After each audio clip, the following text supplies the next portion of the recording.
지구의 가장 중요한 해양 시스템 붕괴를 막기 위해 곧 베링 해협에 거대 댐을 지어야 할지도 모릅니다. 하지만 큰 문제가 하나 있습니다. 댐을 완공하기 전에 이 시스템이 너무 약해지면 이 프로젝트는 재앙으로 끝나고 말 것입니다. 붕괴를 늦추기는커녕 장벽 때문에 더 빨리 무너질 것이고 온 지구가 그 결과로 고통받게 될 것입니다. 베링 해협은 아시아와 북미 사이에 위치하며 지구상에서 가장 척박한 곳 중 하나입니다. 그곳의 바닷물은 얼어붙고 거대한 유빙들이 그 지역을 떠다닙니다. 폭풍이 몰아치고 강력한 조류가 좁은 통로를 뚫고 지나갑니다. 이런 악조건에도 불구하고 연구자들은 결국 그곳에서 공사를 시작해야 할 수도 있다고 믿습니다. 그 이유는 지구 전체에 따뜻한 물을 전달하는 거대한 대서양 해류 시스템인 AMOC 때문입니다. 이것은 거대한 열순환 시스템처럼 작동합니다. 이것이 없다면 북반구 넓은 지역의 기온이 급격하게 변할 것입니다. AMOC는 규모가 엄청납니다. 매초 7억 입방 피트에 달하는 바닷물을 대양 너머로 이동시킵니다. 이는 아마존 강이 운반하는 물의 양보다 약 100배나 많으며 단순히 물만 옮기는 것이 아닙니다. AMOC는 엄청난 양의 열도 이동시키는데 이는 약 100만 개의 발전소가 생산하는 에너지와 맞먹습니다. 하지만 이 시스템은 매우 천천히 움직입니다. 이 시스템을 통해 흐르는 물 중 일부는 다시 표면으로 올라오기까지 심해에 최대 1000년 동안 머물기도 합니다. AMOC는 또한 해양 생태계를 유지하는 데 도움을 줍니다. 물이 이동할 때 영양분도 함께 운반되어 전 세계의 거대한 해양 생태계에 먹이를 공급합니다. 또한 그린란드 근처에서 이 시스템의 일부는 대기 중에 이산화탄소를 흡수해 심해에 가두어 지구가 자연적으로 냉각되도록 돕습니다. 하지만 현재 과학자들은 AMOC가 약해지고 있다고 생각합니다. 한 연구에 따르면 이번 세기가 끝나기 전에 그 속도가 43%에서 59%까지 느려질 수 있다고 합니다. 그렇게 되면 유럽 일부 지역은 훨씬 더 추운 겨울을 나야 할지도 모릅니다. 북미 동부 해안의 해수면은 상승할 것입니다. 강수 패턴이 바뀌고 일부 지역의 농업은 심각한 타격을 입게 될 것입니다. AMOC의 붕괴는 지구 기온을 화씨 약 0.36도 정도 높일 것이며 별것 아닌 것 같아 보여도 그 결과는 파멸적일 수 있습니다. 그래서 과학자들은 붕괴를 늦출 방법을 찾기 시작했고 그 해답은 소금과 관련이 있을지도 모릅니다. 이상하게 들릴 수도 있겠지만 소금은 해류 순환을 돕는 역할을 합니다. 차갑고 염분이 많은 물은 담수보다 무거워서 바다 깊이 가라앉을 때 거대한 해류를 앞으로 끌어당기는데 이는 마치 컨베이어 벨트가 지구 전체의 물을 이동시키는 것과 같습니다. 하지만 요즘은 빙하가 녹고 강수량이 늘어나면서 바다에 유입되는 담수의 양이 많아졌습니다. 담수는 더 가볍기 때문에 가라앉는 과정을 약화시킵니다. 그래서 과학자들은 베링 해협에 주목하고 있습니다.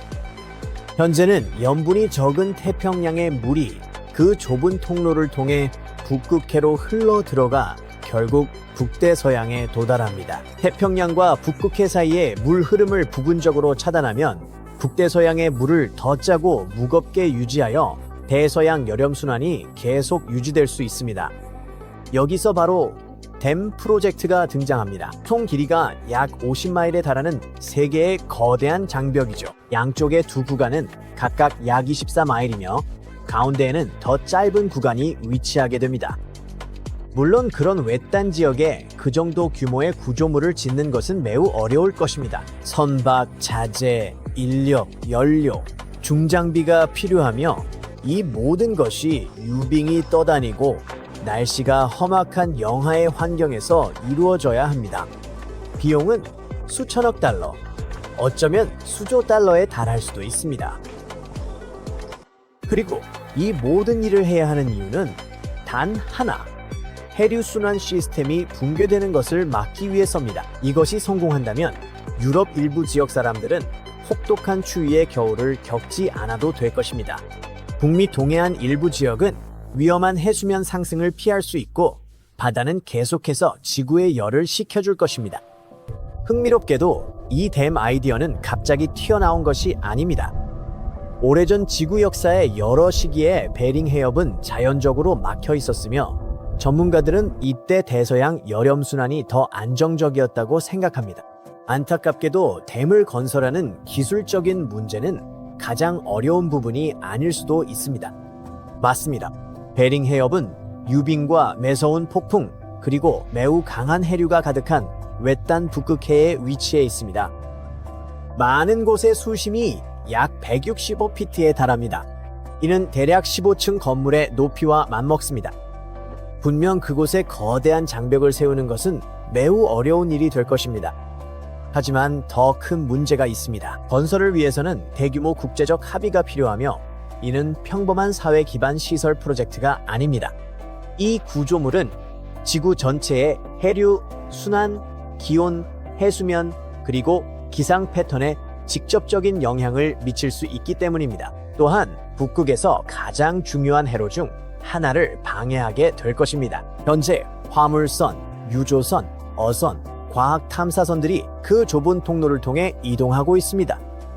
만약 이곳을 막는다면 극북 지역 전체에 해운에 영향을 미치고 수천 년 동안 유지되어 온 해양 생태계를 완전히 바꿔놓을 것입니다. 환경 파괴는 엄청날 수 있습니다. 고래, 물고기 및 기타 해양 동물들이 매년 이 해협을 통해 이동합니다. 거대한 장벽은 이러한 경로를 방해하고 태평양과 북극해 양쪽의 생태계를 영원히 변화시킬 것입니다. 그리고 이 프로젝트가 어떻게든 성공한다고 해도 실제로는 주요 문제를 해결하지 못할 것입니다. 지구는 여전히 뜨거워지고 있고 그린란드의 빙하도 계속 녹고 있습니다. 다른 근원지로부터 담수가 대서양으로 계속 흘러 들어갈 것입니다. 댐은 그 과정의 일부만 늦출 수 있을 뿐입니다. 기후 시스템은 믿을 수 없을 정도로 복잡합니다. 바다의 한 부분을 바꾸면 수천 마일 떨어진 곳에서 도미노 현상이 일어납니다. 그래서 과학자들은 인류가 베링 해협을 막으면 실제로 어떤 일이 일어날지 알아보기 위해 컴퓨터 시뮬레이션을 실행했습니다. 모델 결과에 따르면 댐은 실제로 AMOC를 안정시키는 데 도움이 될 수 있지만 건설이 시작될 때 해류가 여전히 비교적 건강한 상태여야만 가능합니다. 그 시나리오에서는 북대서양의 염도가 더 높아집니다. 그린란드의 녹는 얼음에서 나온 모든 담수가 모든 것을 멈추기 전에 시스템에 약간의 여유를 주는 것이죠.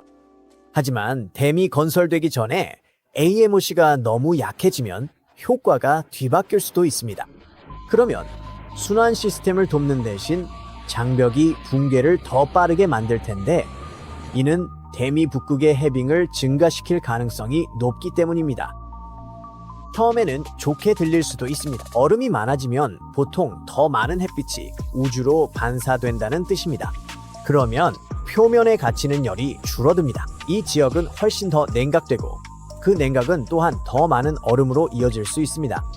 하지만 그 추가된 얼음들은 증발량 또한 감소시킬 것입니다. 바닷물은 증발합니다. 물은 대기 중으로 올라가지만 소금은 뒤에 남습니다. 그것이 시간이 지남에 따라 바닷물의 염도가 높아지는 주요 방식 중 하나입니다. 냄비에 소금물을 끓인다고 가정해보죠. 어느 시점에서 증기가 빠져나가지만 소금은 그대로 남습니다. 물이 더 많이 사라질수록 남은 물의 염도는 더 높아집니다. 바다도 비슷한 방식으로 작동하며 증발이 느려지면 표면을 떠나는 물이 줄어들어 바다는 더 짜지는 대신 더 싱거워질 것입니다. AMOC에게 그것은 나쁜 소식인데 이 전체 시스템이 차갑고 짠물이 대서양 깊숙이 가라앉는 것에 달려있기 때문입니다. 바닷물의 염분이 너무 낮아지면 순환은 훨씬 더 약해집니다. 과학자들은 임계점이 존재할 수 있습니다. 일단 그 지점에 도달하면 피해를 되돌릴 수 없습니다. 모델에 따르면 AMOC가 약 16% 정도 약해지면 댐은 더 이상 도움 안 되고 문제를 악화시키기 시작할 것입니다. 가장 무서운 점은 우리가 이미 그 지점에 가까워졌는지 아무도 모른다는 겁니다. 전문가들조차 우리의 기후 모델이 강력하긴 하지만 지구의 바다는 매우 무질서하다는 점을 인정합니다. 작은 변화가 거대한 영향을 미칠 수 있지만 수십 년이 지난 후에야 나타납니다. 이것은 우리를 불편한 결론에 도달하게 합니다. 우리는 태양을 가로지르는 거대한 벽과 북극해의 재설계를 논의하고 있지만 화석 연료 사용을 줄이는 것이 실제로는 더 쉬운 선택일 수 있습니다.